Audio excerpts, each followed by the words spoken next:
Bonjour à tous et bienvenue dans ce briefing des marchés du 27 janvier 2020. Avant de commencer, je vous laisse prendre connaissance de l'avertissement légal sur les risques.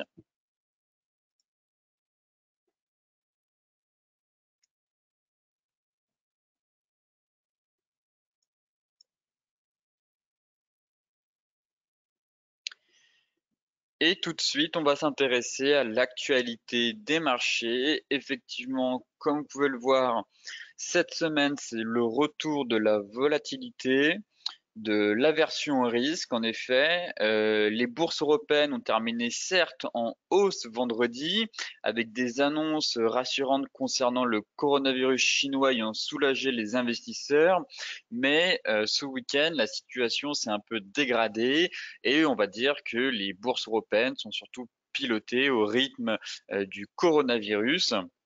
Vendredi, le bilan en Chine s'était alourdi à 26 morts, avec plus de 800 personnes infectées selon la Commission nationale chinoise de la santé.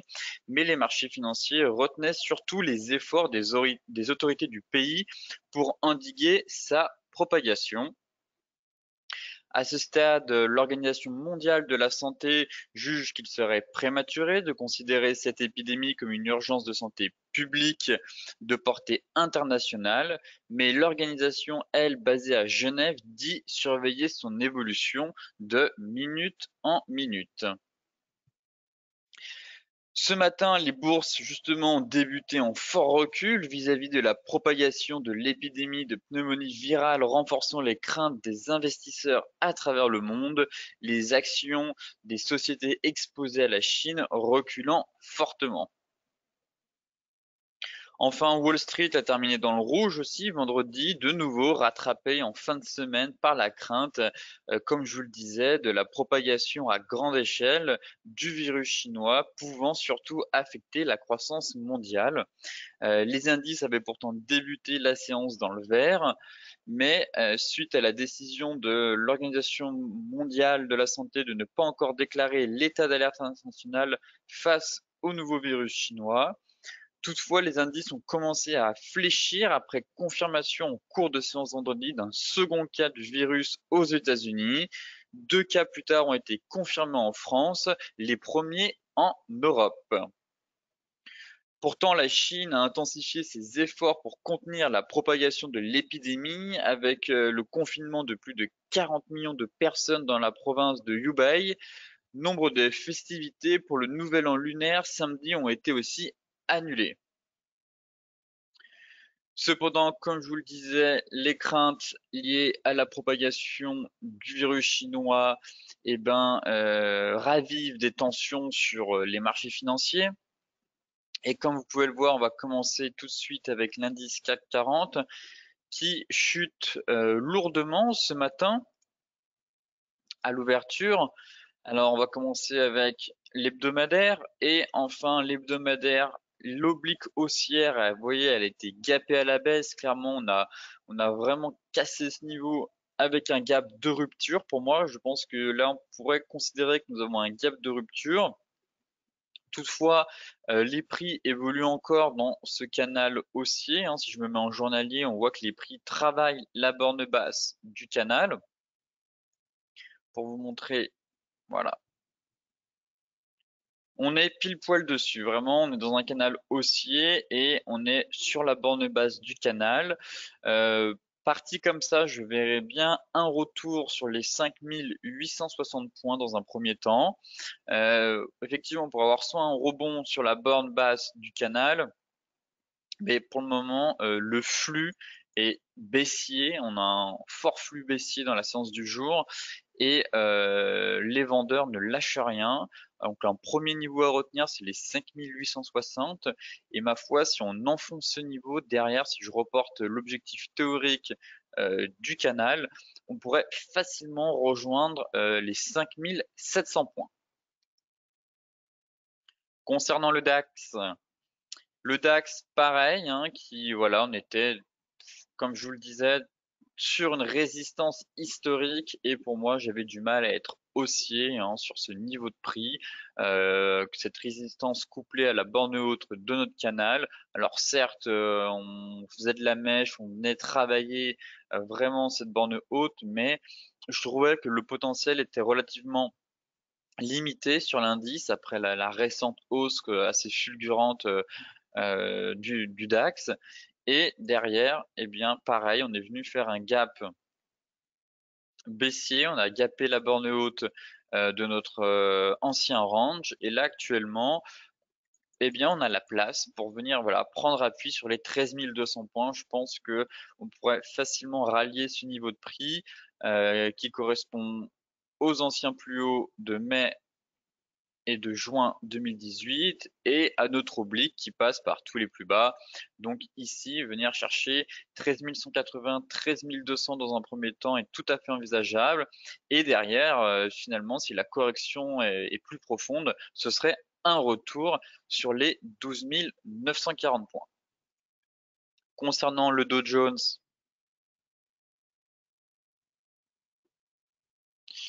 eh bien, pareil.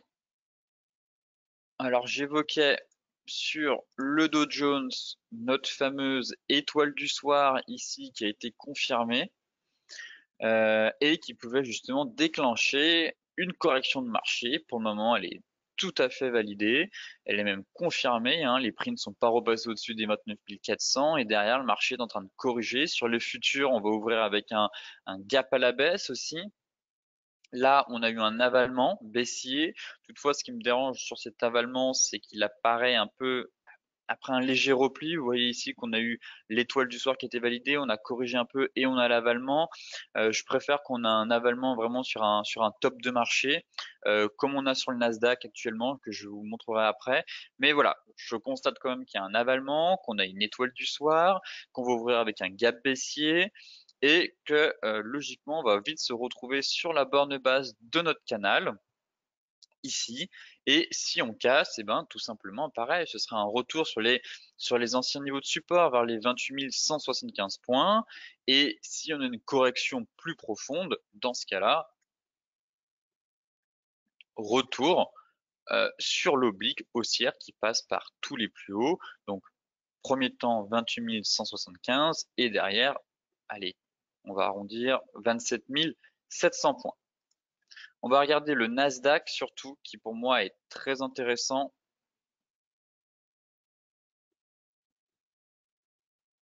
Nasdaq, voilà.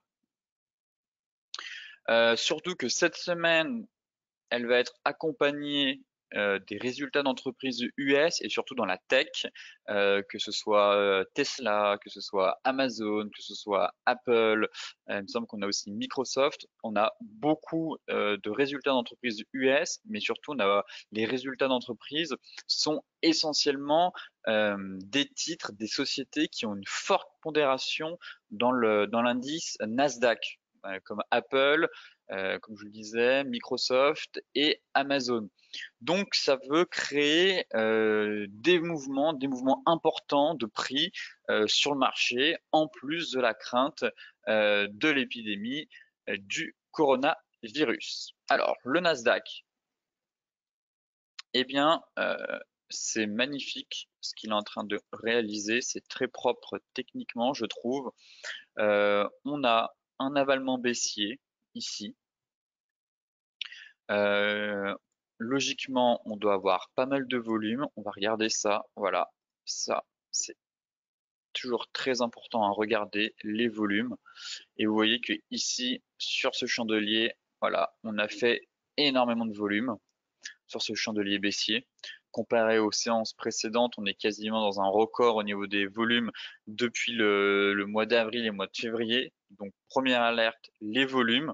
Chandelier de retournement sur volume.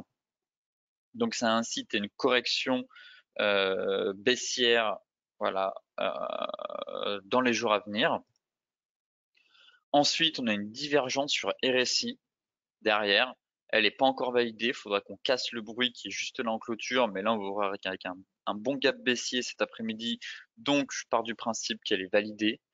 Et phénomène encore plus rare, c'est une divergence dans une divergence, c'est-à-dire que si je me mets en unité de temps 4 heures, eh bien, vous vous apercevez que ici, notre divergence a bien été validée sur une unité de temps 4 heures. Ainsi, voilà, si je prends la dernière vague de baisse de notre divergence, la dernière vague de hausse, pardon, de notre divergence, ici, voilà, je vise à peu près un retracement de 50% sur l'indice Nasdaq. Donc à peu près les 8675 points, voire 8700 points pour l'indice Nasdaq. Maintenant, on va s'intéresser au Forex avec l'AUD-USD qui, voilà, envoyait plusieurs signaux baissiers, hein, que ce soit via notre épaule, tête-épaule, ici, épaule, tête, épaule, qui est juste magnifique. On est venu casser, on est en train de partir à la baisse. Pour moi, un premier objectif de prix, c'est les 0,6710, mais derrière, l'objectif théorique est quand même à 0,6670. Si je me mets en journalier, pareil, et on a quasiment gapé, enfin du moins on est venu casser notre oblique haussière qui passe par les plus bas, on était un peu dans un canal, et derrière, voilà, on est venu casser. Premier signal le TE, premier signal le TE, deuxième signal la cassure, allez, on va dire du canal haussier, et moi pour moi ça devrait corriger au moins jusqu'à 0,6710. Les plus bas, ici, on a toutes nos mèches qui sont regroupées, enfin, surtout les clôtures de bougies. Là, on a de la mèche sur des excès. Donc, premier TP, ce serait les 0,6710. Et enfin, on pourrait facilement retourner, comme je vous le disais, voilà, sur les mèches ici, vers les 0,6670. Concernant l'euro-dollar, dynamique baissière pour moi, du moins, toujours la dynamique était certes baissière, hein, la dynamique de long terme sur cette paire est fortement baissière, mais pareil, plusieurs signaux baissiers, hein, après la réunion de la BCE jeudi, l'inquiétude suite au coronavirus, donc pareil, épaule, tête, épaule, validé, confirmé, on casse notre oblique haussière qui passe par tous les plus hauts. Notre zone de polarité située vers les 1,1075, 1,1070, ici qu'on est venu travailler à de nombreuses reprises par le passé, boum, elle est enfoncée avec une belle bougie impulsive. Et derrière, si j'ai besoin d'un objectif théorique, et ben si je prends la hauteur de cette figure, j'obtiens un TP, voilà, vers les 1,0930 qui pour moi voilà, correspond voilà, aux deux petites mèches ici qu'on a eu durant le mois de septembre. Donc premier niveau à surveiller, ce sera les 1,0975, ensuite les 1,0930 et derrière finalement le marché pourrait retourner sur les plus bas du mois de septembre, octobre vers les 1,0890.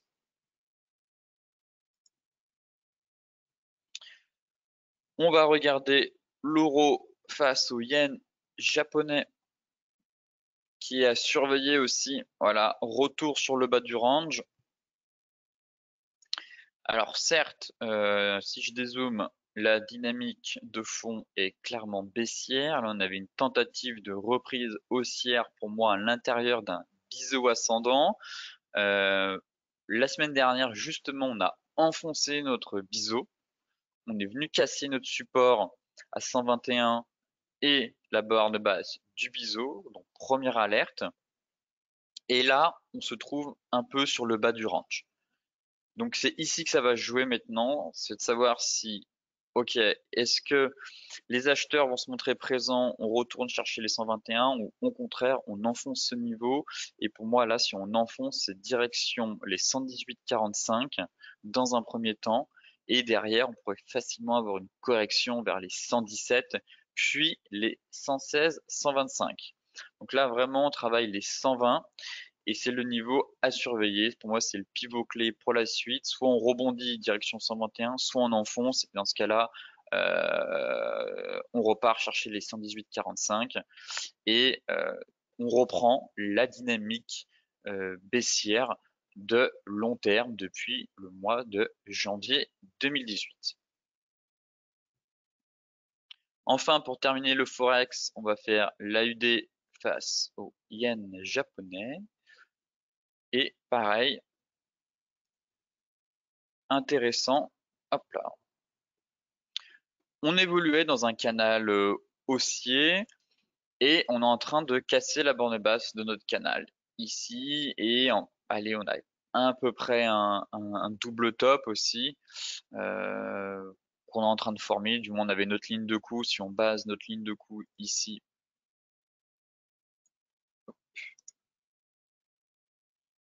voilà. Donc pour moi, on a un double top. On enfonce la borne basse de notre canal, la ligne de coup. Et effectivement, hein, le yen japonais est recherché quand il y a des craintes sur les marchés. Donc, le yen japonais pourrait se renforcer tout simplement. Et donc, si notre épaule tête épaule est validée, on pourra avoir un retour, je pense, sur les 71, allez, 71, 72, 71, 80, 72. Donc pareil, il faudra attendre la clôture de cette bougie pour confirmer la cassure de la ligne de coup et la cassure aussi du canal haussier.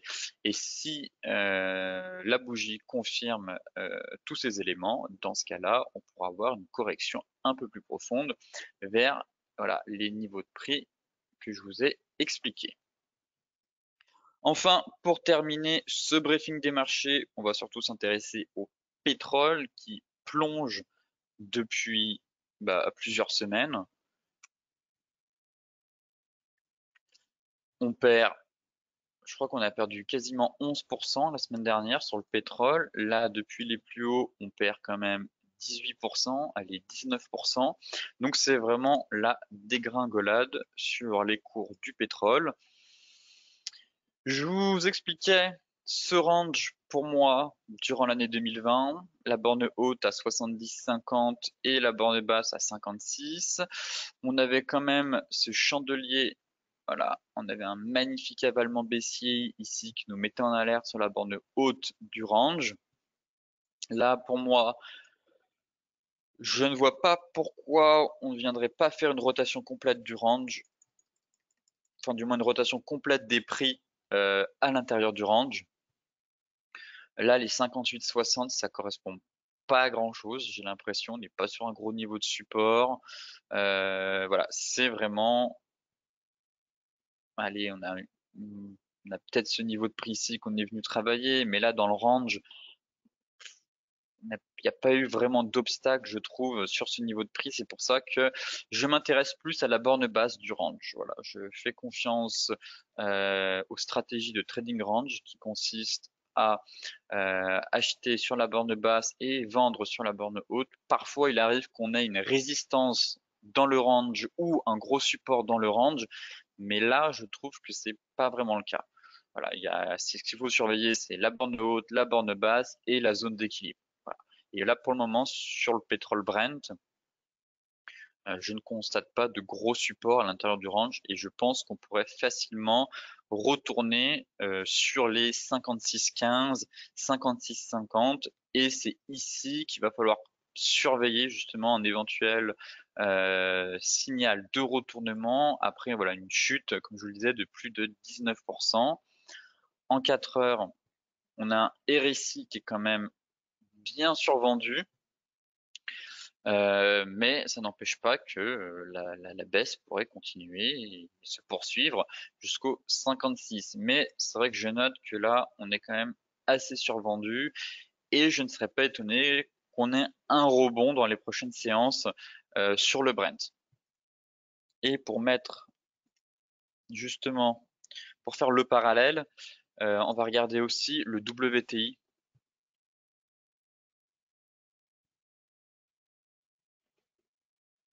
Et sur le WTI, voilà, c'est pareil en fait. On a un range qui est compris entre les 63,50 et les 51 $. Et pareil, là, je vois pas pourquoi on aurait un rebond là tout de suite. Il n'y a pas grand-chose et on est dans le même cas que sur le Brent en fait, tout simplement. Vous voyez bien qu'ici, que ce soit au mois de juin, au mois d'août ou au mois d'octobre, voilà, c'est cette zone-là, les 51 $ qu'il faut surveiller car c'est sur cette zone-là qu'on pourrait avoir un rebond. Et par contre, si on enfonce cette zone, derrière, je pense qu'on retournera facilement sur les 42,60. Et pour le moment, on n'est pas là. Je m'attends quand même à un rebond après cette chute assez vertigineuse du pétrole. Là, voilà, on est quasiment à 21% de baisse depuis le plus haut sur le WTI. Donc un rebond, pourquoi pas casser le range, hein, je ne dis pas, mais au moins déclencher un rebond avant de repartir à la baisse. Et c'est vraiment les 51 $ qu'il va falloir surveiller. Et en données 4 heures, ma foi, qu'est-ce que ça donne? Pareil, un RSI qui est très survendu, qui est vraiment dans une belle zone de survente, mais ça ne veut pas dire que c'est pas parce que le RSI est survendu qu'il faut acheter. En fait, tout simplement, c'est pas là. On est entré dans une zone de survente ici, et les personnes qui disent ah on rentre dans une zone pardon de survente, c'est bon, ça va rebondir. Non, c'est juste tout simplement qu'on a une force vendeuse qui est impressionnante et il y a un fort mouvement de vente qui se met en place. Et ça ne veut pas dire qu'il faut, dès que le RSI entre en zone de surachat ou devient trop vite saturé, qu'il faut obligatoirement vendre. Et là, c'est le cas en fait. C'est qu'arrivé sur les 55, bah derrière, en fait, le marché continue. Le RSI va envoyer un premier signal quand il va sortir de sa vente de survente. Là, éventuellement, ça voudra dire que voilà, l'indicateur commence à se dégonfler et on peut entrer sur enfin du moins prendre des positions longues sur le cours du pétrole, ou sinon on attend une formation avec une divergence. Mais pour le moment, voilà, il n'y a pas de divergence en 4 heures, en 1 heure non plus. Je constate pas non, voilà, il n'y a pas de divergence actuellement. Mais voilà, les cours ont fortement chuté et je m'attends quand même à un rebond. Mais vous connaissez maintenant ma stratégie, ça va être d'attendre les bas du range sur le pétrole Brent et sur le WTI. Ce briefing des marchés touche à sa fin. Pour celles et ceux qui souhaitent consulter l'article dans son intégralité, je vous mets le lien dans la description de la vidéo. Pour rappel, j'organise la session concernant les chandeliers japonais, la partie 2 qui sera surtout assez pratique. Elle était assez théorique, la partie 1. Là, ce sera beaucoup d'exemples de cas concrets et du live sur les chandeliers japonais. Donc, je vous invite aussi à vous inscrire et à me rejoindre le 29 janvier, donc ce mercredi à 14 heures. Sur ce, je vous souhaite une excellente journée, de très bons trades et on se retrouve demain matin pour faire un nouveau point sur les marchés.